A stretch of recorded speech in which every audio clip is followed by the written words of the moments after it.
திருவாசகத்துக்கு உருகார், ஒரு வாசகத்துக்கும் உருகார். ஓம் நம சிவாய. இன்னைக்கு பதிவுல சிவபுராண பாடலோட பொருள் விளக்கத்தை பத்தி தான் பார்க்க போறோம். வெய்யாய் தனியாய் இயமானனாம் விமலா. வெய்யாய் அப்படின்னா வெப்பம், தனியாய் அப்படின்னா குளிர்ச்சி, இயமானனாம் விமலா அப்படின்னா இயல்பாகவே பாசத்திலிருந்து நீங்கிய தலைவனே. இயமானன் அப்படிங்கிறதுக்கு இன்னொரு பொருளும் இருக்கு. அட்டமூர்த்தங்கள்ல 8வதாக இருக்கக்கூடிய இறைவனோட பெயர் தான் இயமானன். வெய்யாய் தனியாய் இயமானனாம் விமலா அப்படின்னா இறைவன் தீயாக நின்று வெப்பத்தையும் நீராக நின்று குளிர்ச்சியும் கொடுக்கிறார். இதுதான் இதோட பொருள். இப்போ இதோட பொருள் விளக்கத்தை பத்தி பார்ப்போம். வெய்யாய் அப்படின்னா வெப்பத்தை தருபவர், தனியாய் அப்படின்னா குளிர்ச்சியை தருபவர். வெப்பத்தோட எதிர்ச்சொல் தான் குளிர்ச்சி. அதாவது வெப்பம் தோன்றியதும் குளிர்ச்சி மறைஞ்சு போயிருது. அதே மாதிரி ஒளி தோன்றியதும் இருள் மறைஞ்சு போயிருது. இது இயற்கை. அதே மாதிரி அறிவு வளர்ச்சி அடையும் போது அறியாமை போயிருது. இறை அருள் கிடைக்கும் போது நான் என்ற அகங்காரமும் அதுவா அழிஞ்சு போயிருது. இறைவன் ஒளி வடிவானவன் அப்படின்னு சொல்றோம். அப்போ இருள் யாரோட வடிவம்? இது இரண்டுமே இறைவனோட வடிவம் தான். அதே மாதிரி பரம்பொருளுக்கு குணம் அப்படிங்கிறதும் கிடையாது. எல்லா குணங்களையும் கடந்தவர். அதனால தான் அவருக்கு கடவுள் அப்படின்னு பெயர். கட அப்படின்னா கடந்து நிற்பது, உள் அப்படின்னா உள்நோக்கி, அதாவது ஊடுருவி நிற்பது. இறைவன் கற்பனை கடந்து நிற்பதாலும் அவன் உள்ளத்துள் ஓங்காரமாய் நிற்கிறதுனாலும் அவரை கடவுள் அப்படின்னு சொல்றோம்.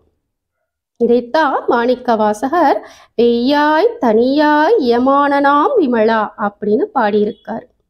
அடுத்து பொய்யாயின எல்லாம் போயகல வந்தருளி. பொய்யாயின எல்லாம் போயகல அப்படின்னா மனசோட அறுவகை குற்றங்கள், அதாவது தேவையில்லாத குப்பைகள் எல்லாத்தையும் அகற்ற முயற்சி மேற்கொள்ளும் போது வந்தருளி அப்படின்னா எங்கிருந்து வருவாரு? நம்ம அகம் மனத்தின் ஆழத்திலிருந்து வெளிப்படுவாரு. ஆனா இந்த குப்பைகளை எல்லாம் நம்மால போக்க முடியாது. அது மனித முயற்சிக்கு அப்பாற்பட்டது. அதை போக்கணும் அப்படின்னா இறை அருளால மட்டும்தான் முடியும்.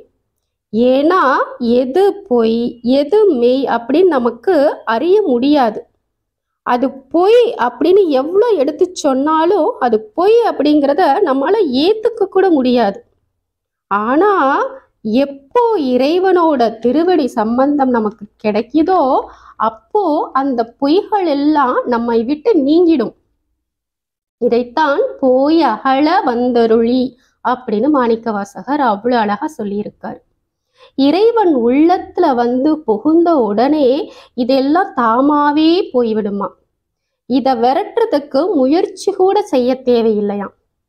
ஒளி கண்ட இடத்துல இருள் எப்படி தானே ஓடுது, அதுபோல இறைவன் நம்ம உள்ளத்துக்குள்ள வந்து குடி புகுந்துட்டா பொய்யாயின எல்லாம் அதுவாவே போய்விடுமாம்.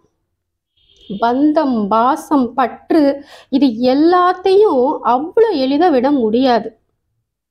என்னால விட முடியலையே அப்படின்னு மாணிக்க வாசகரே அழுவாரு, புலம்புவார்.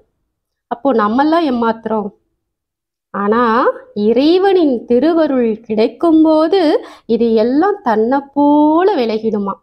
இது சத்தியமான உண்மை. இதைத்தான் மாணிக்க வாசகர் அவ்வளவு அழகா பாடியிருக்காரு. பொய்யாயின எல்லாம் போயகல வந்தருளின்னு. இதுதான் இதோட அழகான பொருள். நாளை அடுத்த பதிவில் பார்ப்போம். ஓம் நம சிவாய.